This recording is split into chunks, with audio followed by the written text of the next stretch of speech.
that yes, Anypoint MQ is a must requirement along with Anypoint Partner Manager, and that is because Anypoint Partner Manager internally uses MQs to process those transactions along their APIs that have been built, and also the accelerator which we are going to discuss in further. It is also utilizing MQ as a part of the integration to make the process smooth. So I'll also, and I have previously also shared the link for the accelerator in the chat itself. If you want, you can open it up and have a look for yourself as well.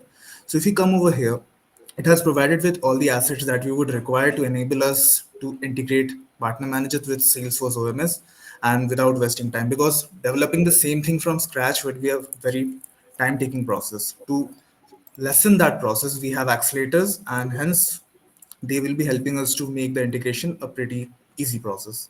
So, okay, so now moving on to the studio. Since we know in the API-led connectivity, the first API that we usually develop is the system API. So I'll be starting with that. So I'll just quickly close the unrelated projects. Yeah. So coming on to the main file, what we have is this is the basic accelerator that we get once we download it from the implementation template. I've just added a bit of best practices on top of it, and thus rest is just the same. So over here, what we have is we trigger this via endpoints, and over here we have these endpoints which are we can check the health, and we have purchase orders and shipments, and accordingly, what are the transactions that we have. So initially, whenever we are going in order lifecycle, the first thing that comes up is purchase order. So whenever you're trying to post a purchase order, what it does basically is it is trying to enable the process in a better way. So over here, if you can see, it's just creating a variable, that's all fine. So first step that it does is it basically checks if the account exists or not in the Salesforce. And if does, then it just performs a mapping and moves further ahead. But if it doesn't, then it doesn't bother much. Okay, just a second. I'll just take a step back. Before moving on to the actual implementation, there should be a few things which will be how did we configure it? How did we get the connectivity established?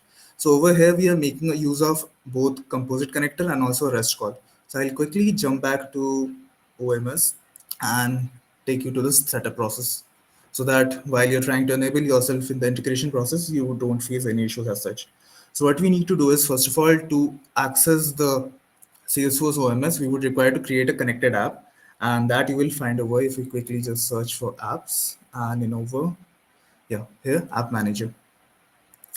In here, you will be finding all the apps that you have created, and to specifically manage the connected apps, just a second, it's loading. Yeah. Yeah, over here, yep. Here's the one that we have created for now.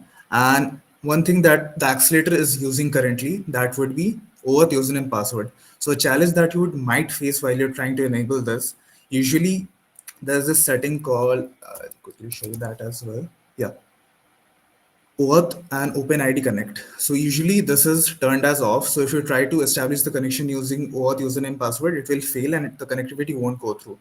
So to make that connection go through, you need to turn this on and this toggle. So this is one step that would be required to make the composite connector connectivity successful.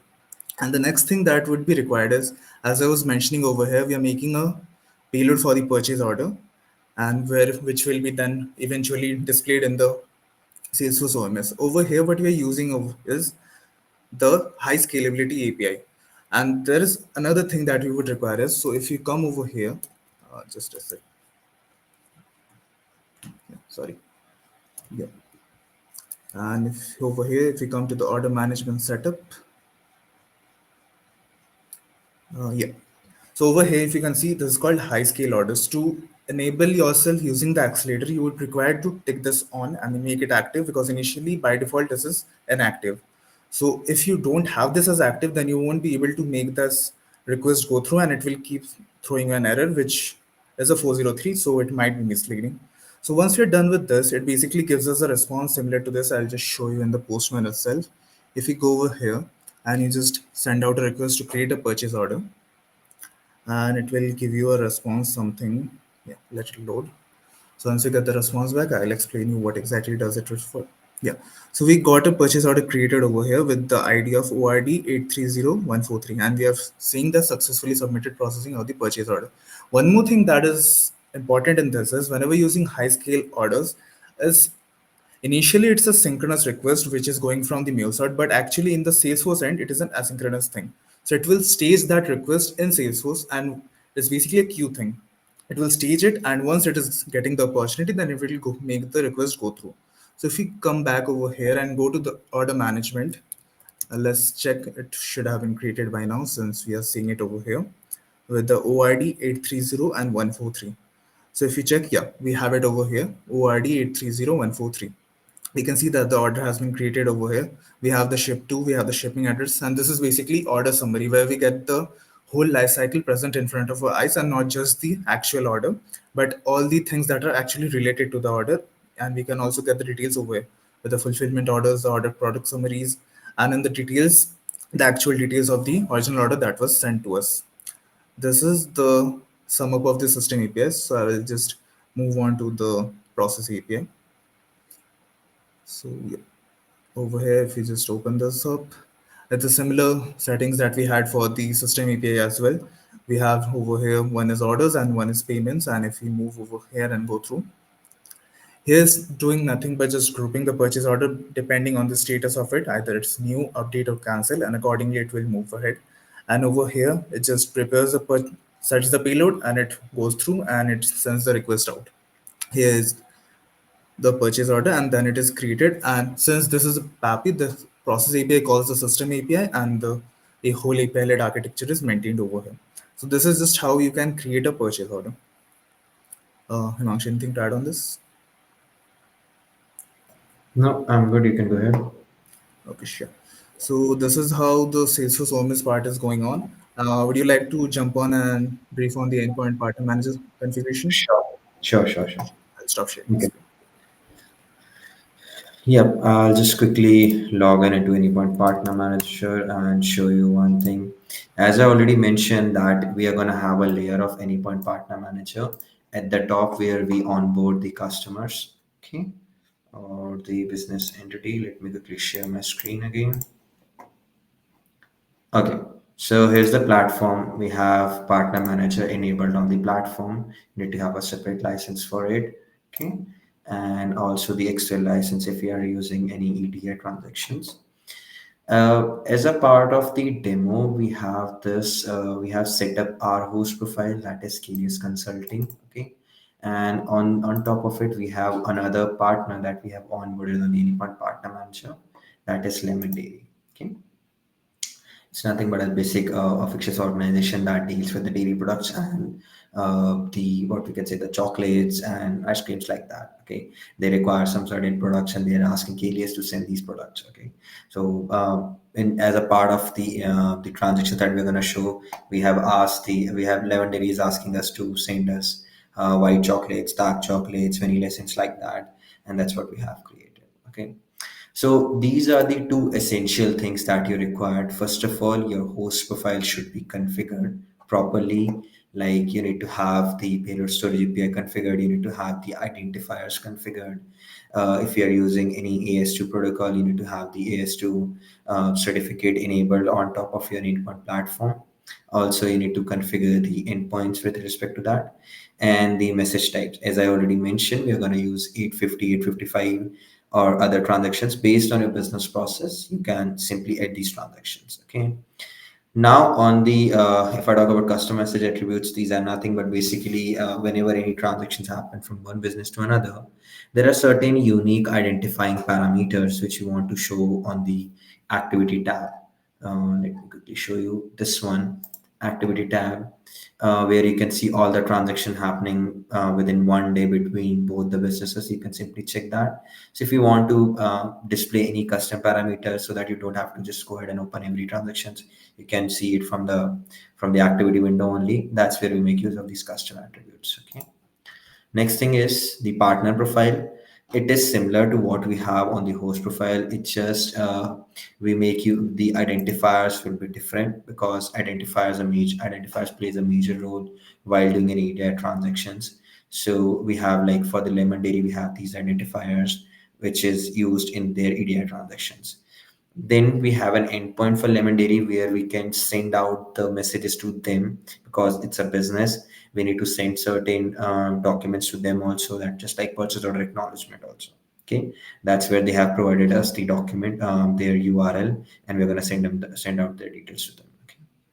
Now talking about the message flows or the transactions, As I already shown on the slide, we will have three to four transactions in this particular demo. So I've already created three transactions on that. One is, if I quickly open this is the purchase order message flow. If you see X12 7010, 850 basically means the purchase order, and 7010 is the version of that particular document. And you can also check the direction from where we are receiving it and from where it is going. Like if you see from, it means it's an inbound transaction. That means you are receiving this particular document from this and from this business or from this business entity. Okay, we are receiving purchase order from lemon dairy. Now obviously we need to provide them an endpoint or a resource. On top of it, they can send out a message. So we have created a receiving endpoint for them. Along with that, I have added the what is the message type that I'm going to receive from that we are going to receive as a business from the lemon dairy. That would be purchase order. Now the identifier is assigned. We have also, this is just the endpoint which I have shown you over here. We need to assign the receiving endpoint. Then we make sure that the validation rules are enabled. For that one, we need to assign like what message type we are trying to use. So over here we are making use of 7010 850. That's why we have selected it. If let's say you want to use any other transaction, simply you can go ahead, click on select, go to maybe new, or if you have an existing, you can select the existing one. And based on the transaction type, these are five transaction type that is supported by partner manager. It can accept these five transactions, and then it can either convert into JSON, CSV, XML, and also EDI based on the message type that it receives or the message type we want to send it out. Let's say X12. I want to go with some different versions. There are multiple versions available. And also based on the versions, if I select, let's see, 4010, I have the message types too. Okay, these are message type, these are EDI document types that is available and standardized by the organization. Okay. Once that is done, we map it because EDI documents, if I quickly show you, this is how an EDI message looks like. Give me a second. Let me put over here. Yeah. Okay, this is how an EDI message look like. It's just a simple message that we are receiving from Lemon Dairy. We have multiple segments there, and each segment defines a unique value. Each segment defines a proper information about that particular purchase order or any document, any EDI document. It's just not like purchase order only. Okay. So obviously, if the APIs needs to understand, because as a part of demo, as I've shown you a usage chart or where we are receiving from Anypoint Partner Manager, we are sending the transactions to the process API and later on into the system API. That's where we cannot send this transaction, so we have to send it either in a CDM format or in a JSON format. So this is the place where we do the actual mapping. We receive the EDI message. Okay, just give me a second. Over here, we receive the EDI message. We convert that into JSON format, and once it is converted to JSON, we'll convert that into CDM. So if you see, we have let me just zoom it a little bit. I believe it's visible now. Yeah. Okay, so if we see, we have the ID of that particular purchase order, the order type, the order number, the order date, and this is the CDM which is accepted by the process API. We can customize it based on our needs. We can add additional details. We can, if I talk about a purchase order, it usually contains the sender and the receiver details, shipping address, line items, tax codes, also the description about the products. So these are all things we have already added in the mapping, and once we receive it, it automatically get what should I say, transformed using the database script. Once that is done, we can also validate this because we have an option to put some JSON schema. Let's say we have created some JSON and we want to validate, okay, whether it's aligned with that particular thing or not. So we can check that while entering the JSON schema to over here. Then at the end, we can just link it to our process API URL. You just have to insert that, and once the transaction starts, it automatically sends to that particular URL. Okay. Going back to the other flows, it is similar to what we have just seen now, just that the transactions will be opposite, and in the sense the direction of the transactions will be opposite. We are going to send out 856, that is advanced shipment notice. to the customer or to the business entity, because once an order, or let's not talk about 850, let's go first to the 855, that is purchase order acknowledgement. Okay, let me just go back to this one first. Okay, so let's say you have received an order, and you have received an order, the quantity of a particular, let's say talk about t-shirts. Okay, so the quantity of t-shirts is 100 t-shirts. You're going to receive 100 t-shirts from, you want to, like the customer requests 100 t-shirts from your organization. That's where you have received the order, you accept or approve that order. Okay, that okay, we have 100 t-shirts available in our inventory, and we can deliver it to you based on the shipping address and the shipping date. Okay, that's where we approve the order, and in return we have to send out the customer purchase order acknowledgement. Yes, that we have received the order, we have acknowledged your order, and we are going to send 100 transactions, 100 t-shirts, sorry. Okay, if not, if it is completely accepted, or let's say we can also have a purchase order sent out as partially accepted purchase order too.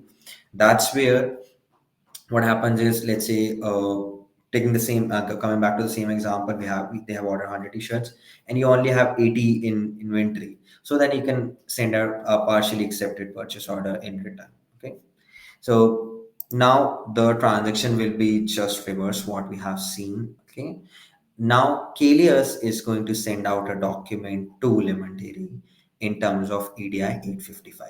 So we're going to send out a JSON message via JSON CDM message via process API to the partner manager.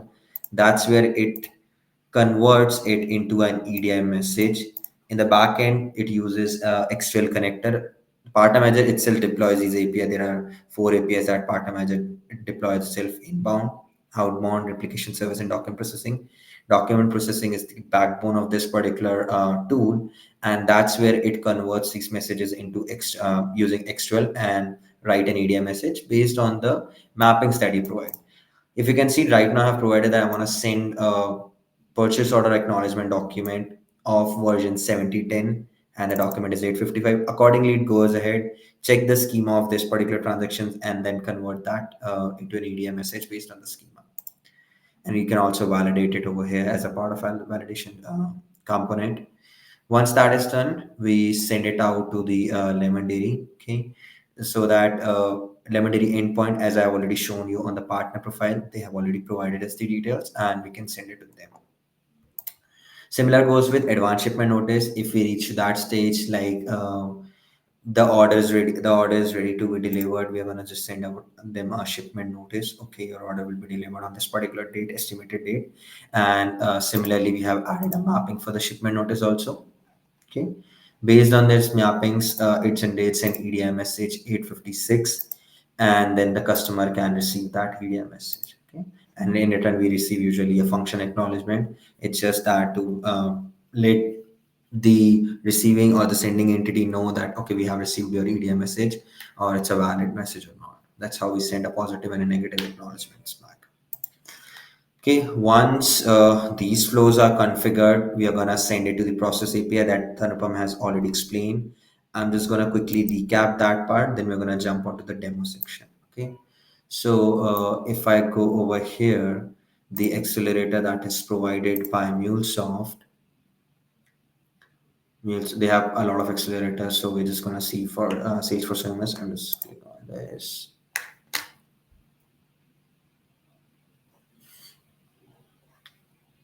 Okay, they already have a documentation on Exchange. They have already provided details about like what all things you can perform with this one. They have provided the system APIs, its specification, as well as the implementation details. Let's say if anyone wants to implement these APIs, they don't have to explicitly develop it from the scratch. They can simply make use of these templates and develop on top of it. Okay.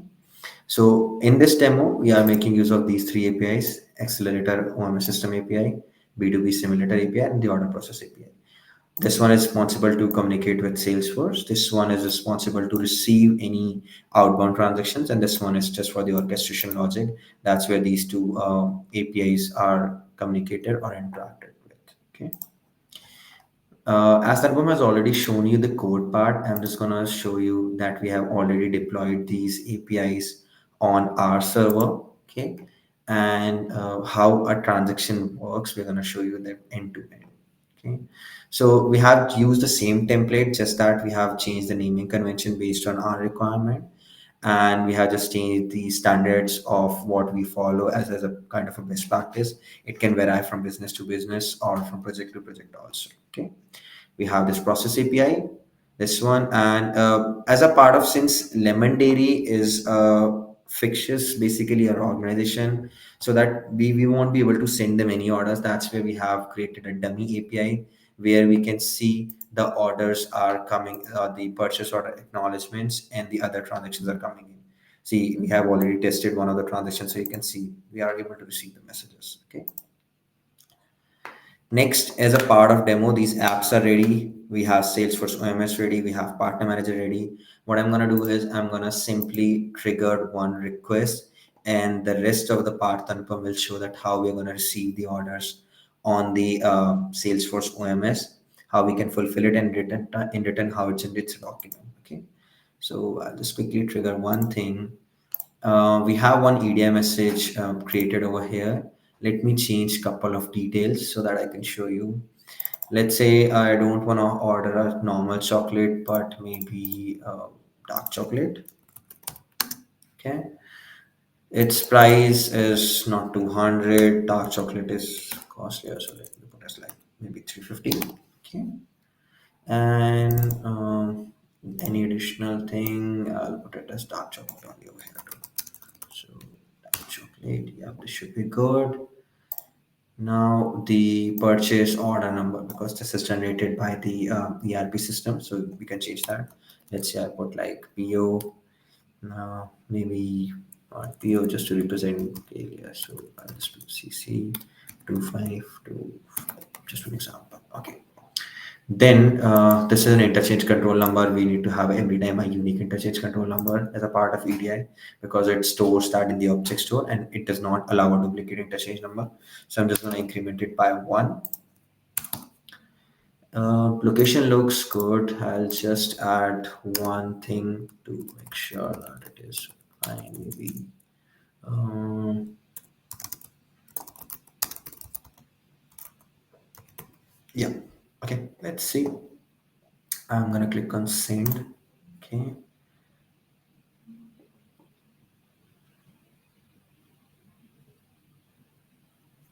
Okay, it is accepted by the partner manager. That means it has received, it has reached the partner manager, and we can go ahead to Anypoint platform and see. Let me go over here. So currently my time is like 10:45 p.m. Last transaction was 9:47. I'm just gonna refresh it.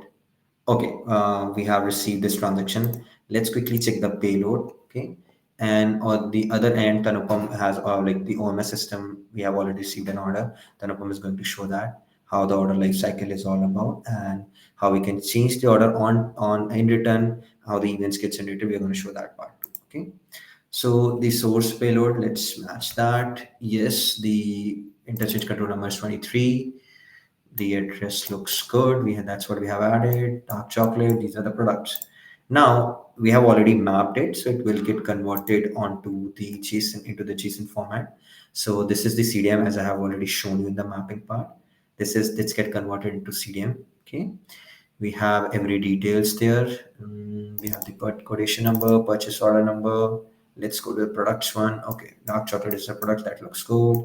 ID, this is the one, and we have kind of added what we are trying to do is we just like pick index of the product and append it with the purchase order number. That's where you can see one. If we add multiple products, it will be like 1, 2, 3, 4 accordingly. Okay, now let's go ahead and Tanupam, can you go ahead and show them the API and the OMS part too? Okay. Yeah, sure. Yeah, Okay, so I'll quickly share. let's start with the API first, because we can show them the end-to-end transaction, like these details is being Yeah. received by the API. Okay, so I believe my screen is visible. Yeah, I can see that one. Yeah. So let's first go to the process API, which will be receiving the request from the APN. And over here, logs. Yeah, let's see.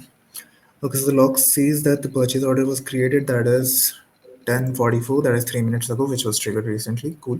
So now let's move to the system API and check the logs. Yeah, I just see that the purchase order has been created with the CC2525 that was sent recently from the APM, and the payload should be a fountain ad and order product. Okay, this looks good. Dark chocolate, yeah, it was received over here. Umbrellas, yeah, fine. This is good. Now let's move to the Salesforce. Yeah, I have already opened it, so we have it over here. But now, just the status of this order is that it has been created. Now, if I just change the status and make it to approved and save it, then that will send us a queue acknowledgement back to the APM. So if I go back over here and we open Anypoint Partner Manager quickly. So over here, yeah, it's loading. Just give it a time. Tanupam, before that, can we just show them like how we have received that event from Salesforce to Partner Manager, the API component? Okay, okay. Yeah, That absolutely. would be a great insight for us. And then, Sure. So yeah, let's quickly go back to runtime manager and go to dev. So this will be an inbound API and that should be this one. And let's check the logs. Yeah, it says that the flow has finished. HTTP has been received, flow has finished. And I will next move on to the document processing. This should be the one. Go here. Yeah, purchase order process API is in the queue. Okay, done. It has completed and validated the document that we have received. Now, if we go back to the partner manager, let's see how we have received the transmission. Okay, over here, sorry, my bad. Activity, transmissions. Okay, yeah, we see that we have received. Okay, this just is the previous one, Tanupam. I believe as we have already processed this order, that's why it is not able to check the interchange control number. Can yeah, you just go ahead and check the process API, please? The document process API. yeah, sure.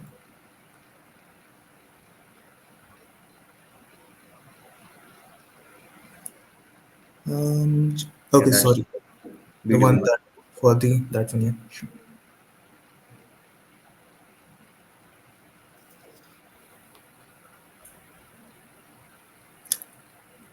You have received that? Mm, It's the older one, I believe. Okay. yeah, No problem. Okay. So what is happening over here? Looks like the interchange control number is same because we have already one time we have already processed this particular order. So Kanpa, if we go back to the Anypoint Partner Manager, okay, just a second, sorry, I just mistakenly clicked on the stop sharing. no problem, no problem. If we go Yes. back, yeah, just go to the Partner Manager again.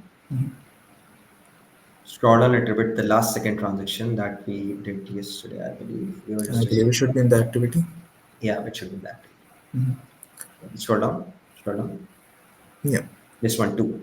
So Mhm. what happens is we have already placed event listeners. There are automation flows created in the backend in the Salesforce OMS. That's where any status update change. Based on that, we have created automation scripts. Let's say if it once we insert any purchase order or any order in the OMS, the status remains like as created, and we want to approve that okay we have this inventory. That's where an events get created and automation platform events get created. Okay, and our Mule API usually receives that event, performs certain amount of transformations on top of it, and send it to partner manager. So one of the transaction that we already performed is like sending out the purchase order acknowledgement. Just click on that album. Yeah. Okay, so this is entirely governed by like the entirely processed by these process APIs that we have created, the templates that we have used. Okay, if you see the source payload, target payloads, they are already aligned with purchase order acknowledgement, and we can also show you that in the document processing API. Let's scroll down and show them the source and the target payload, please. Yeah. So this is the source payload. This is created by the accelerator API, which the event which we have received from Salesforce OMS. After that, if we scroll down, yeah, this is the target payload which an EDI message gets converted. So as a part of the destination, as we don't have this is not an actual organization lemon dairy, we have sent it to a dummy application, and that's where it gets received. So Yeah. Yep, we should be good. Tanupam, if you have any other insights with this Yeah, webinar. we can also quickly show them the flows that we have created so that the acknowledgement is being sent back. Okay, sure, please go ahead. So I'll quickly open up the flows that we have created. Yeah. So there's the flow that we have created. So whenever we're changing the order summary from created to approved, this is the flow that triggers and sends out a platform event, which we listen in the process API, and then we send back a peer acknowledgement back to the partner manager. So I'll just quickly show you the configurations as well. Basically, what we're checking over here is we're checking the this is basically a record trigger flow. Whenever there's any changes made to any record, then this flow will trigger by itself. And we have also mentioned that the object that we're dealing with over here is order summary, and the trigger condition is whenever the order is updated and the status should always be approved. So this is one of the most important things. We have a lot of things over here present, and one of them is when all the conditions are met, with basically an and condition, and only when the status is changed to approved, only then it will be triggered, and apart from it won't be. And once it is triggered, we over here is basically sending back the order summary number, and basically whichever the order was triggered and approved there, that will be sent back as a platform meeting, which will be confusing in our Mule API. Yeah, I think that sums up everything. Anything that you want to address? No, I believe we are good. I'm just gonna reshare my screen with the presentation. And if we have any questions in the Q&A, we can quickly answer that.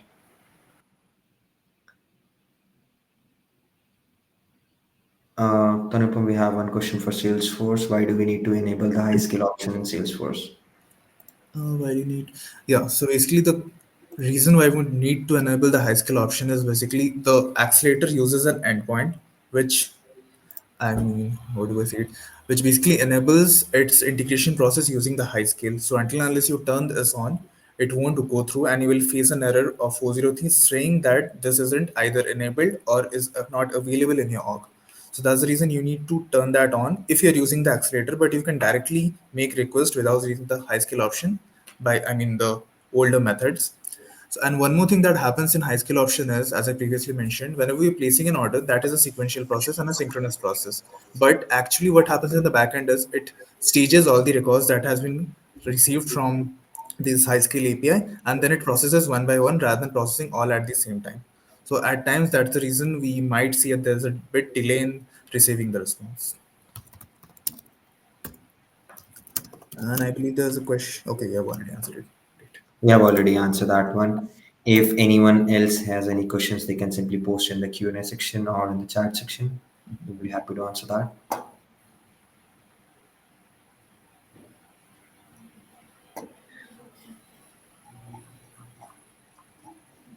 I believe we are good. If anyone else has any question after this session, they can surely reach out to us on LinkedIn, or we are also available on Slack in the MuleSoft community. You can share that. Yeah. Thanks, Kevin. Thanks, everyone. Okay. I believe we are good. Thanks everyone for joining the meetup. Thank you so much. Have a great day ahead.